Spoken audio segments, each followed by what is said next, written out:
Alô, galera, Vascaínos aqui, Marcelo falando. Bom, como sempre, eu tenho aqui que destacar, a qualidade do Dorival como técnico. Ontem eu soltava um vídeo dizendo exatamente isso. O Corinthians vinha para cá sem vários titulares, um arremedo de time, mas tinha um Dorival. Estrategista, eu usava esse adjetivo, e não deu outra. Chegou a comandar a seleção brasileira, bastante títulos na carreira, e não seria fácil, além de que o Vasco é histórico freguês do Corinthians.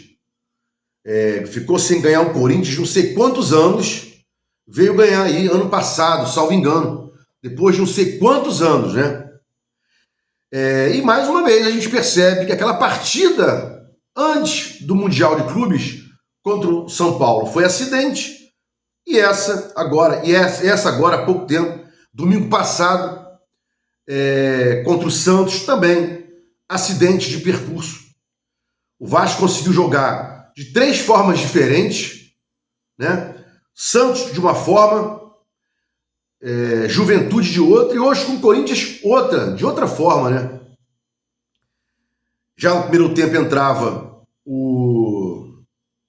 o Verratti, na saída do Tietê, e o Vasco o tempo inteiro dominado pelo Corinthians. Isso é fato, O Vasco continua sem padrão de jogo. Já falei isso aqui. Todo jogo joga de uma forma diferente, peças diferentes. Uma hora, e até falei no vídeo anterior, barrar o Verratti é a solução? E expliquei lá, dei as minhas razões, que não era só tirar o Verratti, botar o David, que o time ia mudar. Falei isso, para jogar com esses caras aí, como o Vasco jogou, sem o Verratti, precisa de espaço, Precisa de espaço. E o Vasco não pediu espaço ao Corinthians, tentando jogar mais em linha média, para dar ao Corinthians, para pedir ao Corinthians uma transição, Porque se você joga apoiado, com marcação um pouco mais alta, acabou o espaço.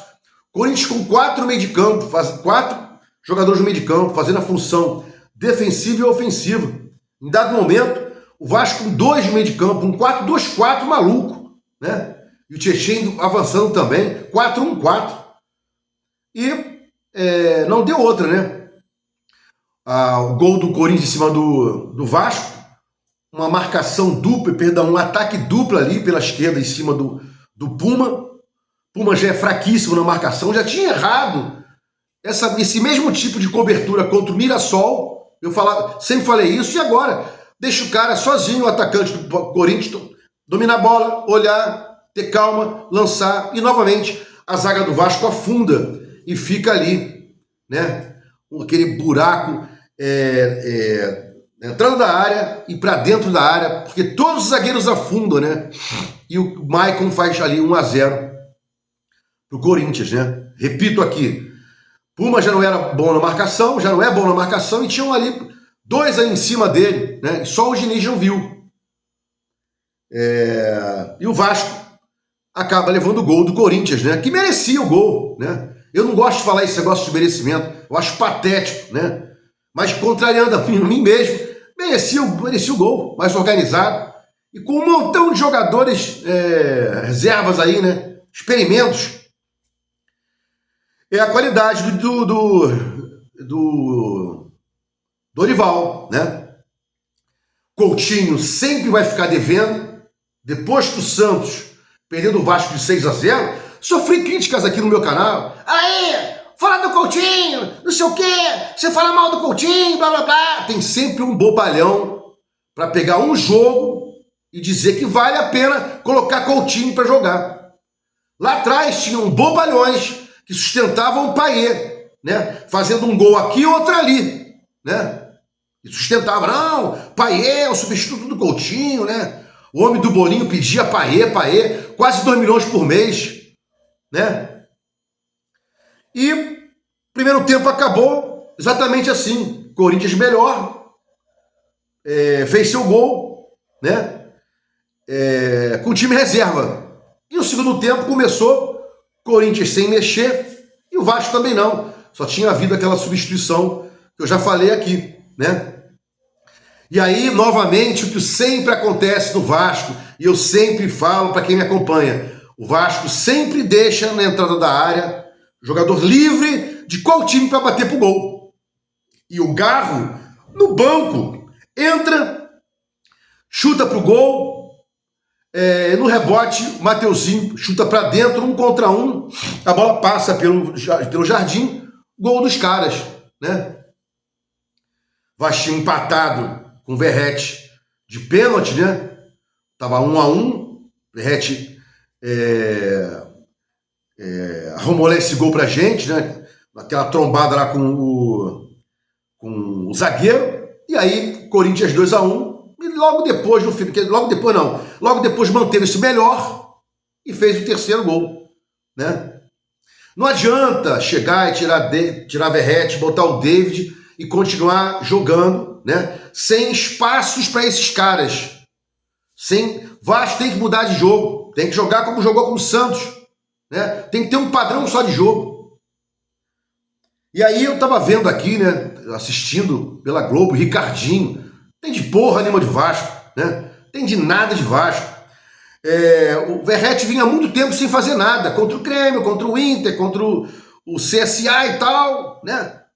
Não, o Verratti tem que jogar e tal, não sei o quê, tirando o gol, né? E aquele abafa lá, não muda também, o Vasco não tem um padrão para realçar o Verratti, ou para realçar o jogador que esteja no lugar do Verratti. Depois o Andrés Gomes, né, pegou a bola pela esquerda, levantou a cabeça, tocou pro Ryan, que fez o 3-2 e o jogo acabou, né? Mostra que os caras têm um garro na reserva que entra e cria uma jogada de gol, participa da jogada de gol, né? É um maestro, e o Coutinho mais uma vez escondido. E quem me acompanha sabe que muito antes de todo mundo ficar falar isso aí, e aqui não é arrogância alguma, quem me acompanha vai lembrar, o Coutinho volta para jogar lá atrás porque não tem disposição, não tem corpo para ter um embate com um volante, com um zagueiro. Então ele volta e trabalha ali atrás, né? Na frente dos volantes do adversário. Nem entre os volantes e os zagueiros ele está jogando, porque não tem disposição para isso. De quando em vez ele aparece ali, mortinho, né? Sumido. E aí de vez em quando faz um jogo aí, né? Melhor, faz alguns gols e tal, dá uma assistência, e todo mundo dá uma sobrevida para esse cara que há muito tempo não ajuda o Vasco, não agrega ao Vasco, né? E vão sustentar, Coutinho, Nuno é outro vagalume, né? Eu tenho dito isso aí. E achei injusta a reclamação do Diniz para cima do Ryan, como se fosse ele o único culpado do primeiro gol do Corinthians, né? É escroto ver um técnico marretando um cara só, né? Como se ele fosse o culpado, não sei o que e tal. Bom, resumos, né? Com Coutinho não iremos muito longe. Com Nuno, vagalume, não iremos muito longe. E os caras aí, né? Outros técnicos, notadamente o Dorival, pega lá 3, 4 jogadores que não jogavam juntos e dá um padrão ao Corinthians, vem aqui em São Januário e joga o melhor o tempo inteiro, né? Vou assistir a coletiva do Diniz, muita atenção, né? Que novamente ele vai dizer, olha, nosso jogo não encaixou e tal, não sei o que. Ele tem que fazer o jogo encaixar, mas eu vou assistir o jogo com calma. E um recado, falta culhões a torcida do Vasco na arquibancada para gritar, né? Corinthians gritando o tempo inteiro, do Vasco calada. E falta culhões para os jogadores, né? Ter raça, disposição, e a gente não está tendo nada disso. Vasco não para as jogadas quando tem que parar. No segundo tempo, o Raí levou um rapa por trás, os caras param as jogadas e o Vasco não faz isso. O Vasco observa o oponente jogar. Vasco e Análise, fiquem com Deus e até o próximo vídeo.